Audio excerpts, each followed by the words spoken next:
Well, welcome to another episode of Light Vision Art Q&A. I am your humble host, Alfonso Ashworth. And of course, like all great productions, there's always a glitch. And of course, we're having just a slight bit of technical difficulties, but we're going to go on. We have in the queue, I have Christopher E. Hamrick.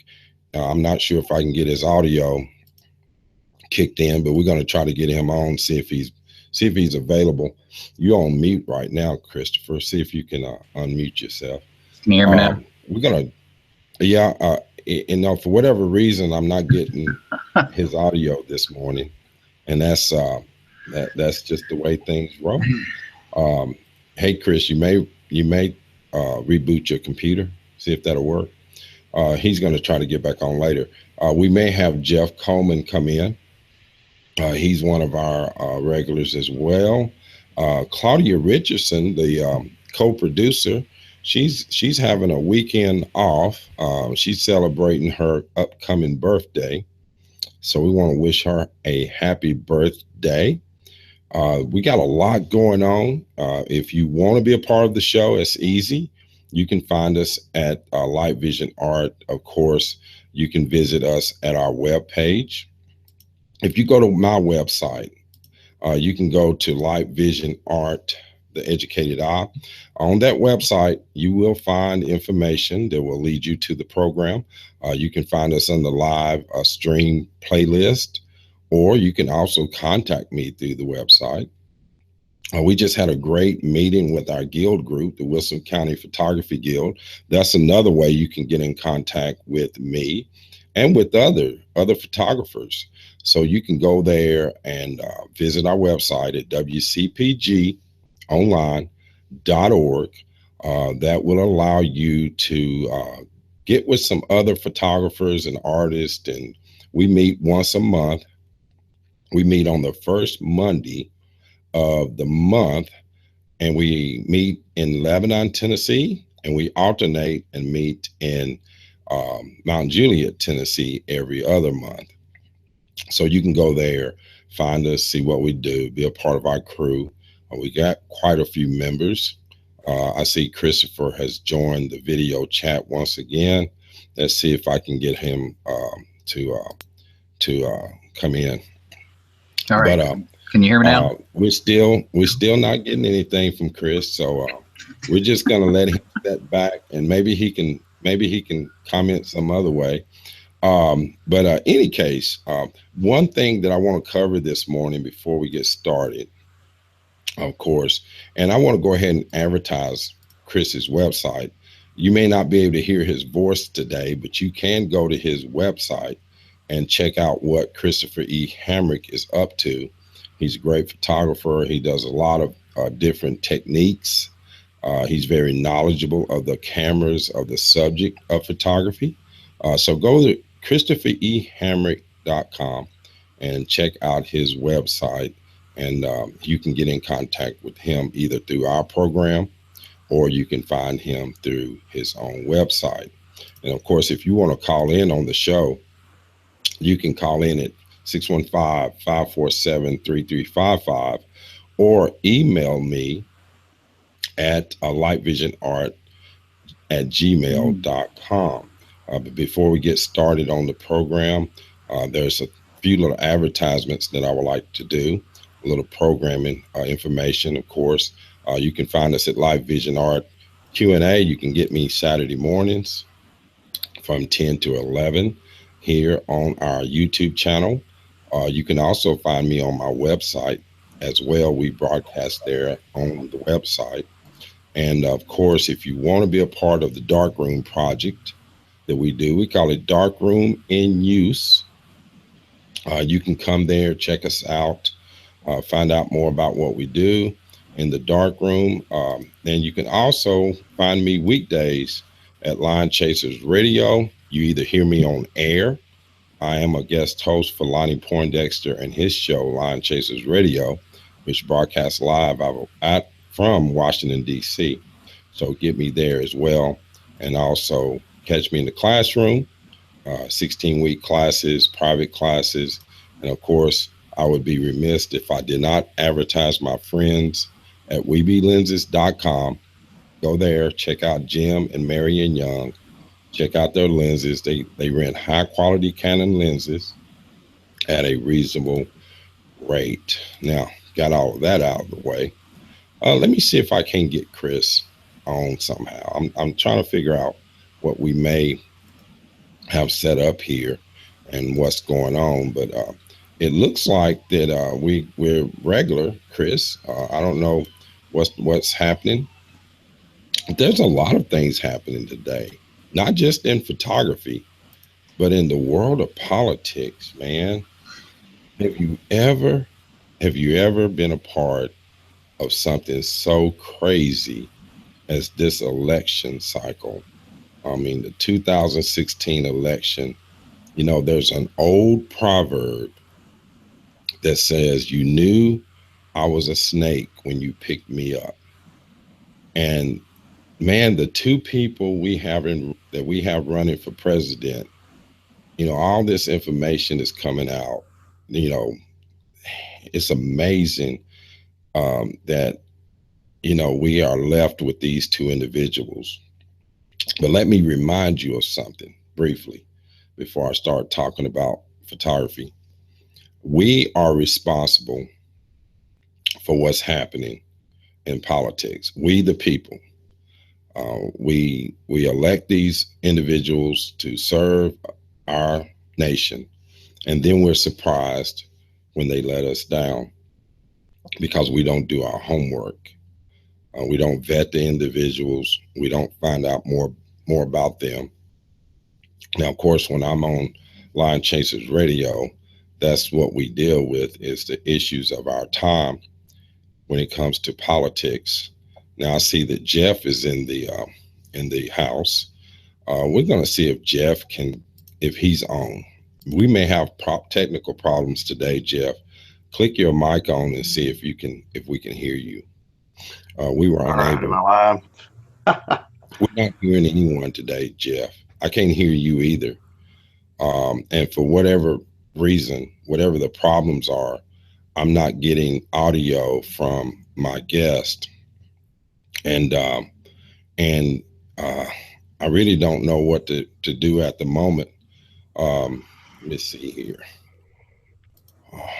Let me see if I can do something here, Jeff. Let's do this. Hey, Jeff, are you there? I'm here. All right, we got you, man. It was on my end. Hopefully Christopher will come back to us. I'm going to see if I can text Christopher and tell him that we have us back on.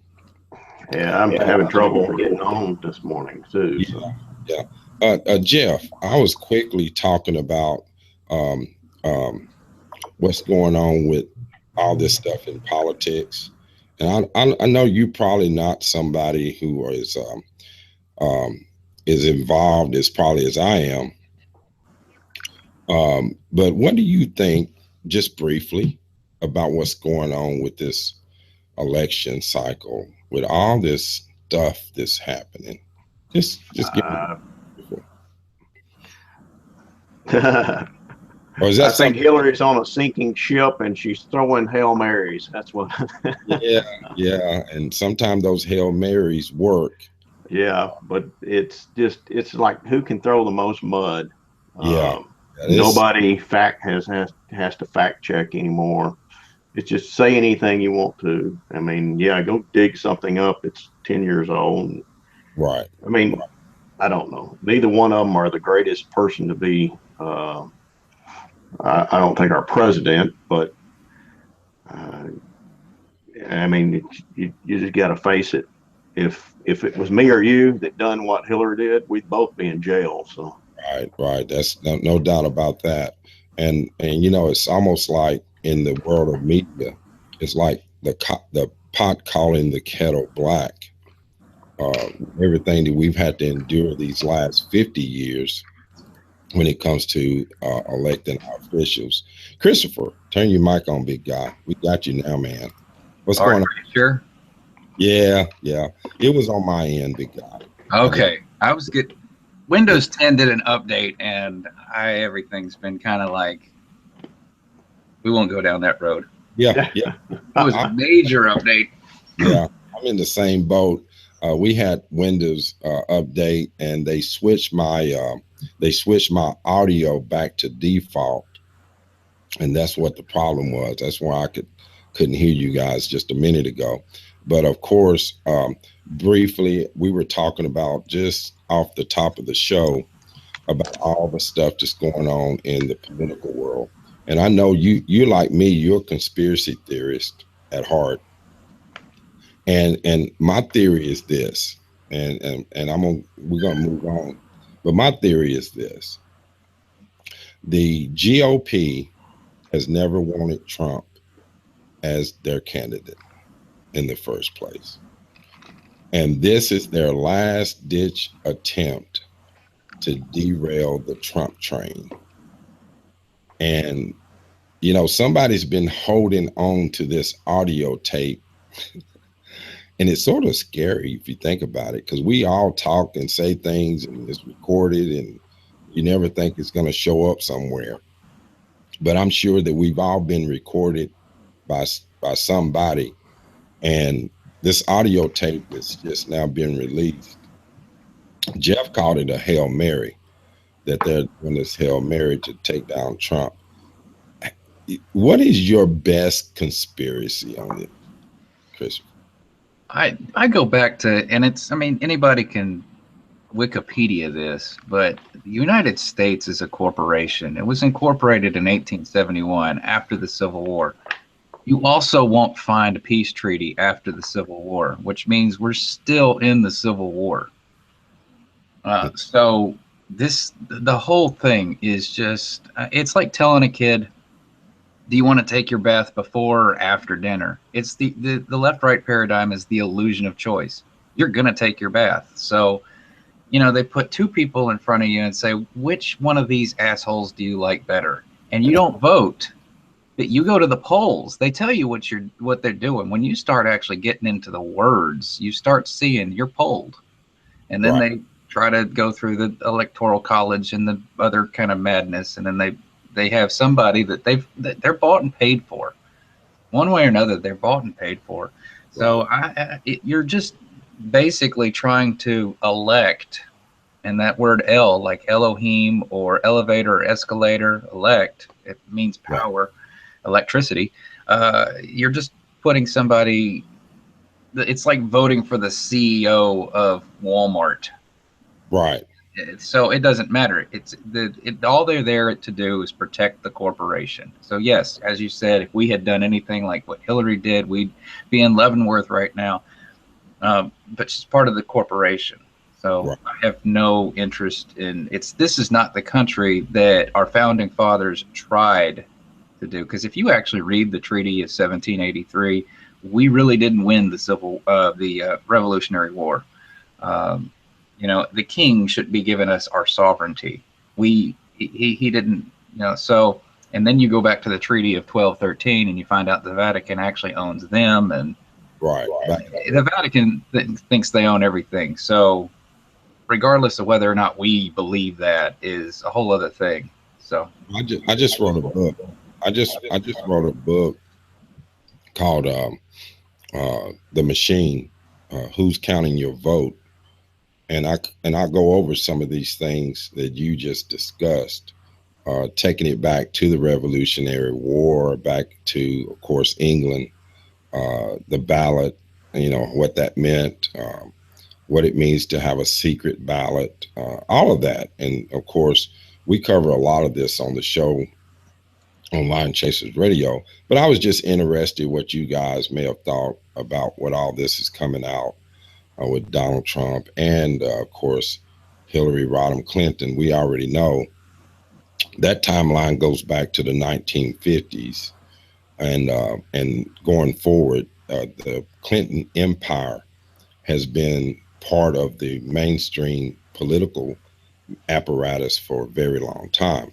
So that's just part of it. And then, of course, you put the other oligarchs in there the Bushes, um, uh, the families that have controlled this country for a very long time. But in any case, we're talking about broken things today, since we're talking about a broken political.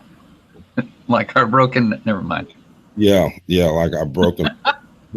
Yeah, but the question today, of course, we were going to discuss is, you know, what do you do? Do you repair or replace equipment? Of course, the argument is that it's cheaper. Cameras are cheaper, lenses are cheaper, blah blah blah. Most people just don't take care of their equipment very well. That's one of the reasons that it does not have the longevity that some of your older cameras have, in the past. Um, and many times, many people don't realize that their lenses need maintenance too. Like, they need to be checked and they need to be lubricated, possibly if you have zoom lenses. A lot of times the calibration on the lenses have to be corrected if you're using, different camera bodies and all those sort of things. And it leads to a headache that I think many times people disposed of their equipment when they could have actually had it repaired for a lot less. This week, I had someone bring me a camera that was, I mean, beyond repair. I mean, it was just had a lot of problems, and they want to get it repaired. They sort of, connect it to the camera in some way, so they want to get it repaired. Jeff, what do you think? Because you sent me an email about a new camera that's coming out with Sony. And I was interested about that. I read a little bit of it, but can you tell us more about that new camera that Sony's coming out? You think it's going to be a game changer? Go ahead and unmute yourself, Jeff. Yeah, the big thing with the mirrorless, the drawback and the has been being able to track and focus quickly, and they're getting closer and closer and closer with surpassing the big DSLR. So I think this one it possibly may be there, and they were able to put 5-axis stabilization in this small body. And the buffer, the huge buffer that they put in this thing. So the wildlife people have been just, completely against mirrorless stuff that, people at really at sports and things. And it's just, it takes it closer and closer to that, that big DSLR body that, but it's amazing what they're cramming in these cameras now. Is it the APS size sensor? Yeah. Yes. Could you explain that a little bit? I think we talked about that once before. Yeah, it's a 1.5 crop factor. I could call it a crop factor. It's just, it's a smaller sensor it's been around. That particular sensor in that camera, although it's some new technology on that sensor, they're able to do layering, and I don't totally understand it, but they're working on trying to get more light to the sensor, to the pixels on the sensor, and that's where they're able to take these cameras out at night in darker areas, and you get less noise with them. And but that APS sensor it's been around for a while. Nikon was one of the first ones to start using that particular sensor, and it went over into Sony. When Sony bought Minolta, they brought that sensor over too. So but that 24 megapixel sensor, I think Nikon was the first one that started using it. Yeah. It's been very, very good sensor for them. That APS format goes back to film. If you don't remember the APS film, so that format's not new. And I think that's part of the progression that you saw from the digital slash film camera like the APS, which actually has some nice features on it. And a lot of people liked it because it was smaller. You know, it had a cartridge instead of a roll of film. You just drop the cartridge in. You could take the cartridge out, put it back in, and it would remember where it was located and all sorts of things. But it died on the vine. Now, was that the 110? I can't remember if that which one. It was APS film. Film. Okay. So, Chris, jump in. What do you have to say? Are you familiar with that new camera or something you looked at? I'm not really familiar with it. I know as he was talking, like, let me grab this sucker. This has been a really decent lens. Right. I mean, I've been impressed because it does have the stabilization in there. And but when you're talking about light, the holy grail for the lens, this is something that the Canon and Nikon have been trying to figure out. But there is a lens on the planet that it just, like, this has several elements in there. Like, you got a lens in there. I was going to look it up. It's probably about 7 or more or something. I don't know. And so each time the light passes through that glass, you're going to lose light. And then, of course, people want to get larger apertures. So this one's an f4, and they got another one that's now like a f2.8 or something, and getting a little bit more light in there. But my point is that there's this lens on the planet that it's just a single lens, and it focuses instantaneously. And they're trying to figure out how that sucker works. And if you haven't picked up what I'm talking about, I'm talking about our own. Right, yeah, our own eyeball. Yeah. Just one lens, and I mean it's instantaneous. Right. That's it. I think our aperture is something about like 2.8 to 8 or something about.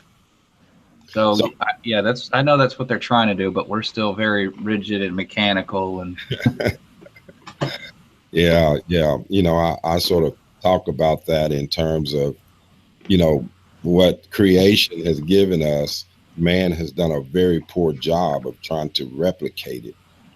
And every now and then we get very close, but the closer we get, it seems like we're still far away. And as you say, our eyes will focus instantaneously, no matter what direction you look in. You know, you don't sense it. I mean, it's not like you hear a motor or something going on in your head. Yeah. But it does. So, but we can only focus on one point at a time, just like your lens. It can only focus in one point or one area at a time. But that light issue that you're talking about, how important in terms of, you know, lenses, and we talked about this once before about the 2.8s and the 1.4s and the 1.2s and all the different size of apertures. And Jeff is talking about the new camera in terms of low light, shooting sports, wildlife, and those sort of things. What credence should we give? How much credit should we give the lens over the camera body itself, or the technology that's in that camera body? Anybody want to chime in on that? Jeff, you want? Yeah, no, I was just thinking about going back to the sensor when you're talking about that, and where is it? What people don't realize, the technology in these sensors, and I have lost. There it is. Okay, so it's made up of this. This is silicon. Silicon, yes. No, and then I actually have what they dope it with. If you're not familiar, you can get this stuff now. This is gallium. I can put this in hot water and it will melt. It melts at 86 degrees, and they dope that. And then you get what you're familiar with, a little, like this is an LED flashlight. Electrons pass through it, and it produces light. If I take this outside and point this at the sun and put a voltmeter on it, it will produce electricity. So that's how your solar panels work, because they are basically giant diodes that you see. They're either circular or squares or something like that, and that's what they're trying to figure out, how to make that more and more sensitive. How do you get more? You can only, like, you're going to lose some light going through all those lenses to get it focused and trying to get bigger apertures and whatnot, but you're still limited by the sensitivity of silicon. I know the Sony A7S has bigger because it's a 12 megapixel camera as opposed to the one I've got, which is a 25 or 26 megapixel camera. Those diodes in there are bigger. So the bigger the diode, the more light is going to hit that one sensor. And but they're just trying to get to the point where they can either take it and make the sensor is more sensitive to light, which that is, they're kind of really stuck at about 100 ISL right now. So then what they do is they amplify that signal, and that's where you get your noise. So yeah, that's where we're stuck. And if they can literally make it more sensitive, they'll be doing a good job, but they're not there yet. Jeff, let me get your thoughts, because that leads back to what we was just discussing about the sensitivity and the amount of light, and this new camera that you're talking about from Sony being able to do, and even companies like Apple and other manufacturers are coming up with ways to get more light at a lower light value and then keep the noise out. Is it more important that we have great lenses to do that, or is it like what Chris is saying? No matter how good the lenses, your silicon or your sensitivity to the sensor is still going to restrict you to some degree. Go ahead. Well, you've got to have both. I think. I mean, you've got to have the better the camera will get, the better lens that you'll have to resolve that amount of resolution that sensor can pick up. Exactly. But I think I think they're coming out with new ways to polish lenses and make the lenses that will bring us up. I don't know, 100 megapixels and beyond probably.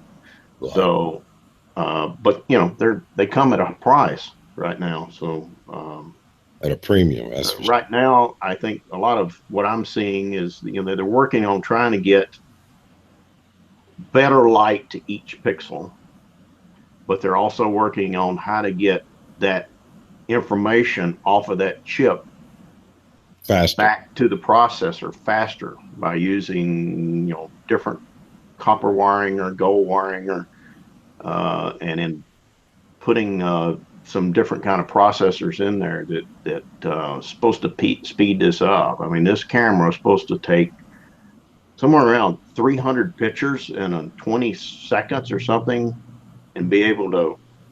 It's got a buffer that will handle all of that, and which I don't know why you'd want to take 300 pictures in 20 seconds, anyways. But it's a high definition video camera. Yeah.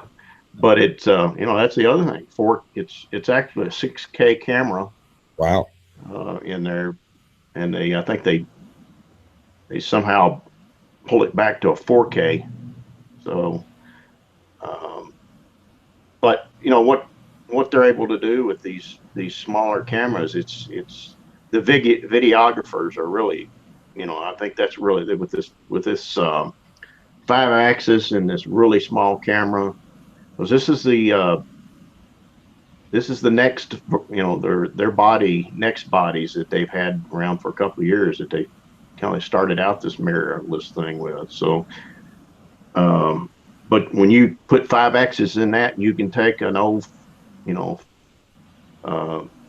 cinema lens and drop on that camera, and it be 5-axis stabilization on that old cinema lens. That's gonna, yeah. It makes me feel like, I'm still shooting an old 5D. So it makes me feel like I'm, working a field with a team of mules or something. To hear you guys talk about it, the new technology out there. It still comes down at the end of the day. It still comes down to the photographer, the eye, the yep. All of that still comes down. I mean, it's like working on an old car, trying to get the most horsepower out of that block, and trying to get more efficiency, gas mileage out of that car when you're done. So you fighting against power versus gas mileage. And as Christopher just said, no matter what you do, until they get the sensors capable of getting what we get here with the human eye, per se, it's still going to be a dog chasing the tail process for a while. And, but they're getting a lot better with it. And my question, I think at the top of the show, was about, replacing versus repairing. And you guys, you two, and a lot of people I know have invested quite a few dollars into your gear. And it's not like replacing your cell phone with your carrier. I mean, go over there, you switch carriers, they give you a free phone, so to speak, which free is not free, of course. But none of the camera manufacturers seem to have caught on to that. Do you see that coming down the pipe, Christopher? Do you see the camera manufacturers doing what the cell phone people are doing, to try to keep customers or get new customers, offering some type of, contract, if you use our equipment, blah, blah, blah. You see that coming? I'm not really sure, because they are actually selling a service. They're really selling all those towers that they've put all over the world. The phone is just the tool to get you into it. So I'm not sure, because it's equipment, and if they were selling a service, like you had to use their network to use your camera. So I don't know, but it's almost like now it's, either you have your cell phone, and this is usually my primary camera, just for documenting the world. And then when I'm doing something professionally, then that's when I break out the professional. And it's like there's no in between anymore. You don't need a little point shoot. These are the iPhone pictures I see are just fantastic. Yeah, they're getting there.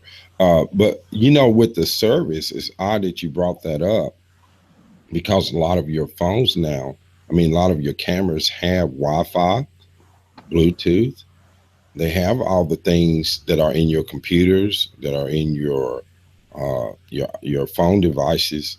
I do see a time to where, just like some of the software people figured out, look, I can rent you this software cheaper than you can buy it, or I can rent you the phone cheaper than you can buy the phone.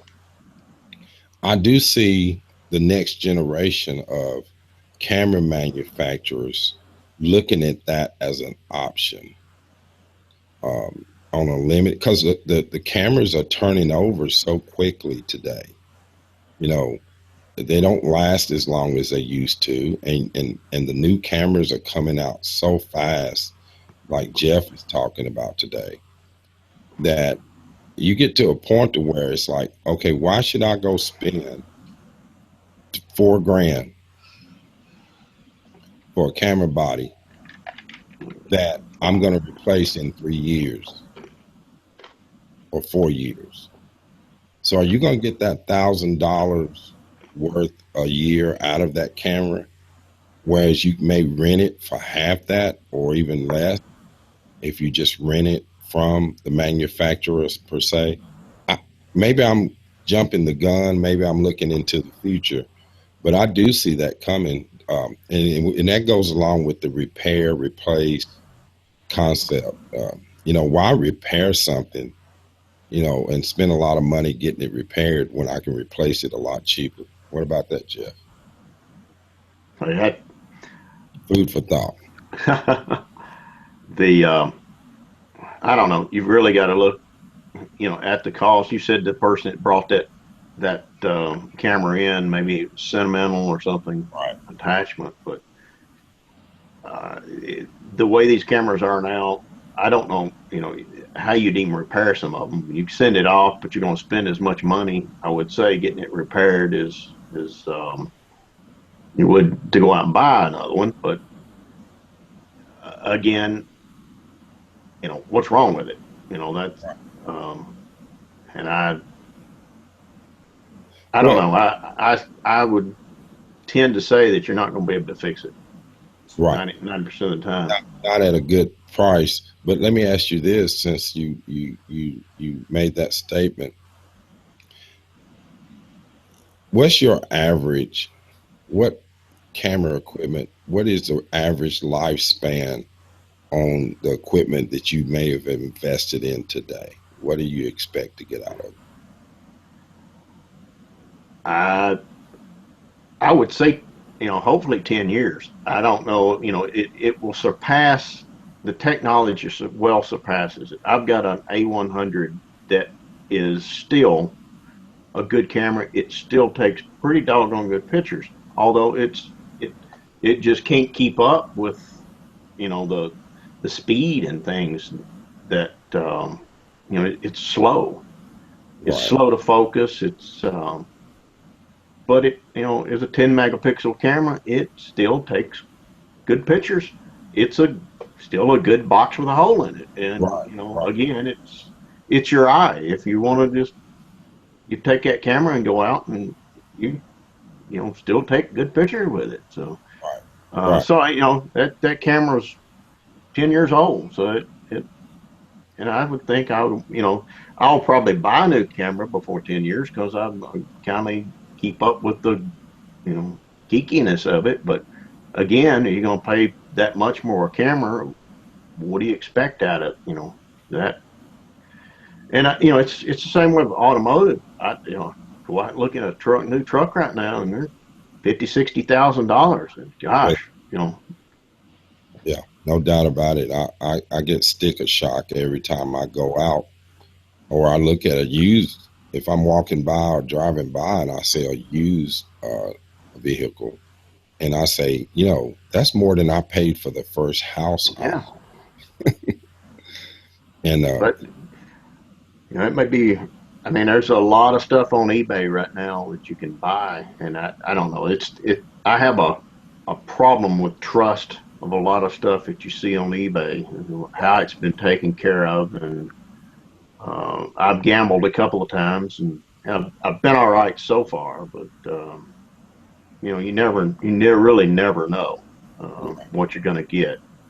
Christopher, I'm going to throw that same question back at you. The lifespan of your equipment, what is your expectation today? We had it's a 16 megapixel camera it's a Cinar. It was a $50,000 camera back in 2002, and we're still using it at the school. Mhm. So, it still does its job. They have newer backs that you can get to get with up with the times more bigger sensor on the back. Well, the sensor is a little bigger. It's probably about a medium format, what they're putting now in the digital medium formats. But it was just back then $50,000, and nowadays, $6,000. Right. It comes down to what you need it for. I have to look at just how photography has emerged and evolved over the years. You think about even the wet plate days. So here I've just got my camera, and maybe I got to have a computer and a little bit of Photoshop here and there, and that's really all I need. But in the wet plate days, you had to have ox and donkeys and a portable dark room and all this glass and all these chemicals and all that kind of stuff. So even in the film days, you have to have your dark room and be highly invested in paper and chemistry. And so it's just, we've just moved. Our dark room is now our computers and the cameras themselves. So yeah, in a few years, I've been every couple of years, especially when I was really doing this as a student, I upgrade my camera every couple of years. Right.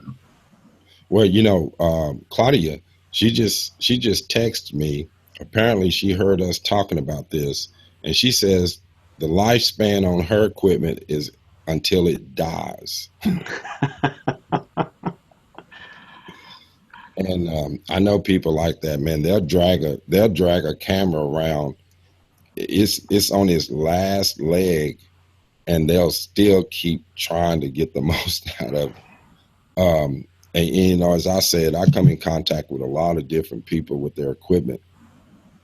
And some people just like the older equipment. They like the older cameras. They like the way they were designed. They like the, you know, robust feel of the camera. I'm a person, I like a big camera anyway. I like something that I can feel. I mean, my hands are pretty good size. So I like the feel of a big, heavy camera. Now, I don't like big, heavy lenses. So all those big, heavy cameras. So I'll stick to, you know, my fixed focal length lenses. As a matter of fact, I just shot a wedding in over in near Belle Meade, over at the steps over there near Cheekwood, and almost for the whole wedding, I used my 100mm 2.8. You know, I used my 50 on some things, and I used my wide 28 on some shots. But for the most part, I used my 100mm 2.8 because I had lots of space to work with, and it was perfect to keep my distance from the subjects. So you have to still come down to lens selection. I don't care. You can have the best equipment, but if you really don't know what you're doing, you're still behind the 8 ball. You know, I'm like Jeff, 10 years is my expectation sometime when I'm looking at camera equipment or things like that. Computers today are so cheap to replace. I have Macs at home that I've had for many years. Heck, I still got an old clamshell Mac that still works. I got 3, 4 You Macs. got your trash 80? Is that what you're saying? Yeah, still got the trash 80. If I dig that out too, Jeff. So it depends on the person. On the comment on the end of lenses and repair, do you treat your lens repair different than you would treat your camera repair, Jeff? If your lens needed repair, would you be more apt to send it and have it repaired, or would you just go look and replace it? You know, it again, it depends on what's going on with it. I think on lenses, though, I would probably want to send it off. I've fooled around with these old lenses, so I've torn into a couple of them, and I've got to say, I don't know. Canon was really, I mean, they done such a poor design on some of them old lenses, them FD lenses, or gosh, why did they do the design work in that? But on them, you know, there's no electronics, so you know, nowadays you got all these motors and servos, and you know, there's a lot in them new lenses. So I would definitely send one of them off. But, Right. If you can, there's a lot of moving small parts in them too. and if you can find someone to repair, Yeah. That's not always easy today. But, you know, your glass is going to stick with you too, unless you just bust it, destroy it, something. You expect your glass to be there well over the 10 years, really. So, You know, I've got some great results from older glass lenses too. You know, like I said, I shoot Canon. I've shot Nikon. I've shot Minolta. I've shot them all. Fuji, Sony's, all of them. But I've got some older lenses that, along the years that I've collected, that have been either, you know, too cheap to pass up on. You know, a 300, you know, a 300mm 2.8 for $100. You can't. yeah, I've seen a lot of them on your shelf there. I'd like to get a hold of and just shoot a couple of times, because I've just played around with several of these. I mean, you get some pretty good results out of some of these. Right. Get some unique.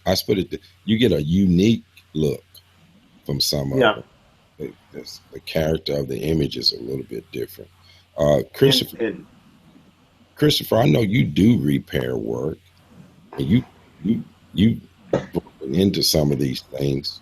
Do you repair when you set out to do repair, do you just do it more so as something as a challenge, or is it just something you say, look, I can save myself a few bucks and just do it? I've never actually had any. I had one lens that broke, but it was an older film lens, and I just replaced it. And I tore the lens apart to see all the pieces and parts and play with them. But I came out. I used to repair equipment for the military and then the police. They buy these radios that are $1,000, or a Motorola one, which is $3,000, and so they would break them, and I troubleshot to the component level, fixed them, and sent them back. But it's getting to the point now where they can just buy a radio and then burn it up in a fire, and or get it shot or something like that, and then they just break the antennas usually, because they pick them up by the antenna and they're just like, anyway, that's not the point. But yeah, it's our culture. I mean, I read something somewhere where 3% of the stuff that we buy lasts 6 months. Is to say that, like, when you buy something, you're going to trash it, and only 3% of the stuff that you have purchased makes it past that 6-month point. Right. Disposable. Yeah, it's and with the digital world, even within now with the doing the mirrorless thing, you can get into a camera body for half the price of a SLR, and then start throwing on the old glass. Right. This lens was made when I was, so I'm not ready to throw me out just quite yet. Right. In great glass, by the way. And the character, yeah, that these new lenses they're striving towards perfection, and yeah, you want that, or they're just crap, where they're just kind of fuzzy, or they're sharp. But the old lenses, there's the Helios 44-2 that at about 8 to 10 feet, the bokeh looks all swirly, and people just love this lens, and with mirrorless just picked it up and gone with it. But that's a technical fail. Like, you wouldn't really want to shoot that in a wedding for the whole wedding. Maybe you'd do a couple of pictures, shots, a couple of shots just to demonstrate the creative end of it. But like you're saying, you wouldn't want to use that all the time, But that, like you just said, it's the character of the glass, the manufacturing, the unique dynamic between the sensor and that glass versus the film and that glass is a unique characteristic that you don't find every day. And many photographers are experimenting with those types of, like Jeff said, it's cheap. You can go on eBay, or search around in pawn shops, and some of them are not cheap anymore. Yeah, but sometimes, they don't caught on to it now, Jeff. Yeah. I mean, I've tried 3 times to buy an FD 100. It was a micro lens. Right. And every time the bid got up to, pushing $300, I'm not giving $300 for a 30-year-old lens. Right. Yeah. They supply and demand, buyer, pin-up, pin-up demand. They know people out there looking for those type of lenses. They look at the trends. They see the trends that people are buying, and all of a sudden the prices go up on it. But you can find individuals. I looked up and found, like I said, a 300 millimeter 2.8 and a 400 millimeter 4.5 Nikon prime lenses for $100 a piece. Yeah. I mean, it just don't happen that way all the time. And the 300 needs some repair. It's still, what's happened, the aperture has locked open. What is it? A Nikon. Okay. And I can get it repaired. I just, I hadn't had any desire to send it in. But any case, the 400 millimeter works great. I've used it, many that times. that it depends on the person, how they've taken care of it, where they stored it. If they stored it in the bottom of a closet in a damp area, they get lens mold and things in them. But the big thing is the aperture blades get stuck, and a lot of that is from leaving it in a hot car, and they Right. used a lot of Grease. grease in the old days, and that grease would get down on them aperture blades and stick them. That's what I've seen in a lot of the Canons that I've fooled around with. And that may be what's wrong with the Probably is. Nikon. Chris is giving us a slight demonstration. He's in a fishbowl over there. No, I've done this lens for $25. 25 is a 20. It's pretty sharp. So it's just, it was, mirrorless came out and all the good lenses kind of got picked through, and I actually chose this one because it was a 28 millimeter, and I had a 49 millimeter infrared Hoya 720 to allow the infrared light in and to block the visible light.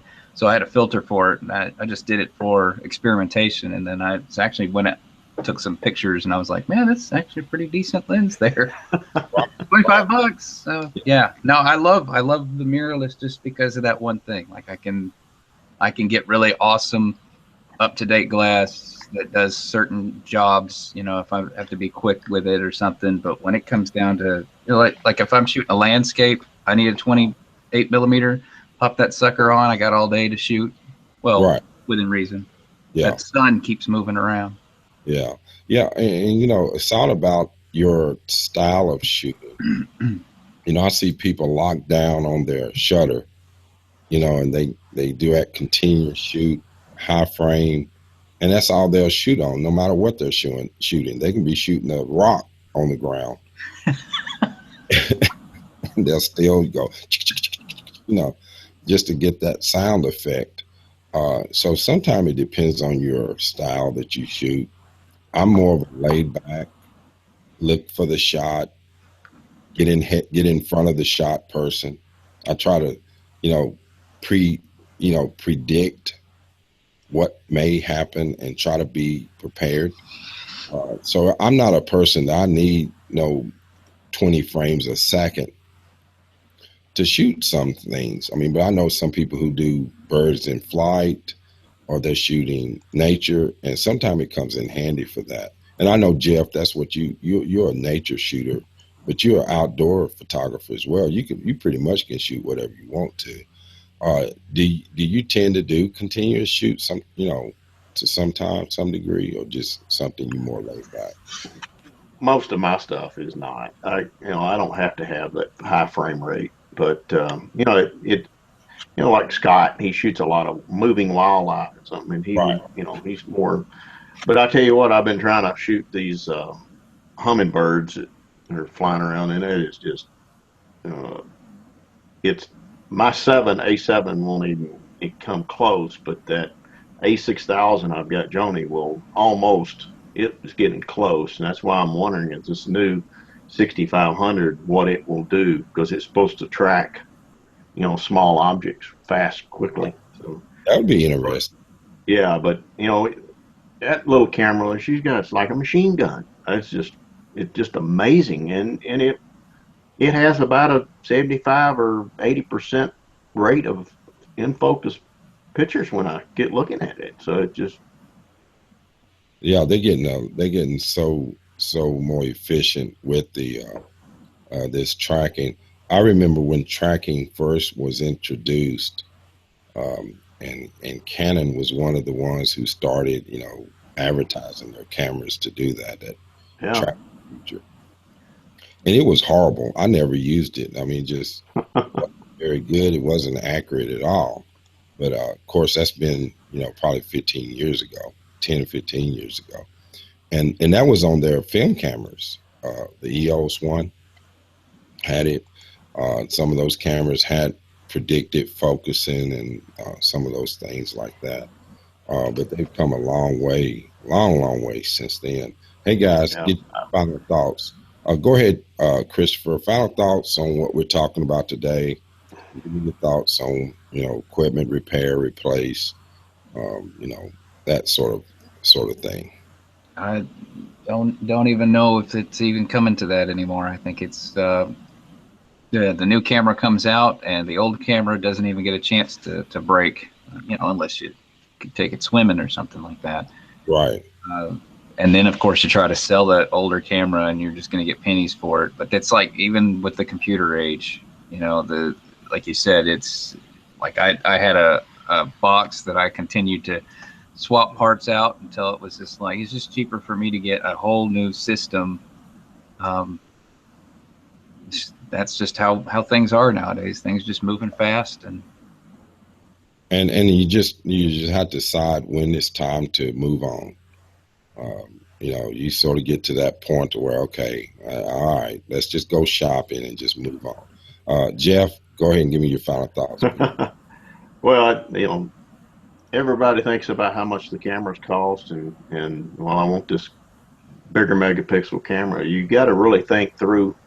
You got to think a little deeper through it too, because that it's going to be more cost, because that computer you got, it will not handle that, that high megapixel camera. So it's you got to keep throwing out dollars even after that. So, but repairing something anymore it's I've got a couple of point and shoots around it that I'm on a Bud Chris here one day, and I've got one I'm gonna turn in infrared. So I've already talked to him about it, but you might as well chunk them unless you can, you've got something you can do with them that you might as well just throw them away. It's like everything's disposable nowadays. Yeah. Well, and my thoughts on this, being in the photo finishing business now for 30 years, there was always a point when you had no choice but to replace your equipment. But we discovered ways to convert some of the older machines to do other functions. For example, many of the early processing machines would be converted to do black and white. Even processors that were color processors were converted to process black and white film. We would, see many people do that. And so, infrared, taking some of those older cameras and converting them to infrared just to play around with them. That's one option. If you can find somebody as good as Christopher to do it. And also the software forces you to upgrade, especially you can have a computer, but at some point you can't upgrade it anymore, and you can't buy new equipment to attach to it because you don't have the latest update on the software. So there you are again, out back in that trap. But of course, you guys, I really appreciate you coming on today, taking your Saturday mornings. Christopher, sorry for the technical glitches, but I thought about it and I said, it's got to be on my end, because Jeff wasn't able to hear. I wasn't able to hear him either. And I thought, okay, what's the chances of both of you guys having the same problem? So at that point, we looked and saw where they had set the default. But anyway, like all things, we come to an end. We started this show talking about politics and the state of the world around you. You're an individual and you're responsible for one person, and that's you. If you have a life that you don't enjoy, don't blame it on somebody else. Go out and do something about it to make the change. If you vote for somebody and they're not what you thought they should be, you should have done better homework. And that's what I advise people to do. Do your homework, get out and find out what's going on. And of course, we want to thank you guys for coming on, and anybody that was listening in. So tell you this, don't expect a gift, but be a gift to the world. God bless you. God bless America. Peace.